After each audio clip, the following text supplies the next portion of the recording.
Hello everyone, welcome to our channel. శ్రీలంకని ఆనుకుని దక్షిణ బంగాళాఖాతంలో ఏర్పడినటువంటి ఉపరితల ఆవర్తన ద్రోణి తుఫానుగా మారే అవకాశం, తెలుగు రాష్ట్రాలకు పొంచి ఉన్నటువంటి అతి భారీ వర్షాల ముప్పు.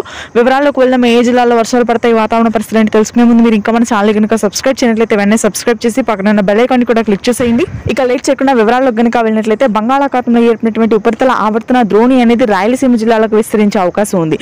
దీని ప్రభావంతో నెల్లూరు, తిరుపతి ప్రాంతాలు, అదేవిధంగా ప్రకాశంలోని కొన్ని దక్షిణ ప్రాంతాల్లో కూడా భారీ నుంచి అతి భారీ వర్షపాతం నమోదు కానుంది. నవంబర్ 27 రాత్రి నుంచి ముఖ్యంగా కొండేపి, సింగరాయకొండ, చీమకుర్తి, ఒంగోలు, నెల్లూరు నగర ప్రాంతము, భుజిభుజి నెల్లూరు ప్రాంతాల్లో అత్యధిక వర్షపాతం, కావిల్లో దాదాపుగా 150 నుంచి 160 మిల్లీమీటర్ల వర్షపాతం నమోదవుతుందని వాతావరణ కేంద్రం హెచ్చరికలు జారీ చేసింది.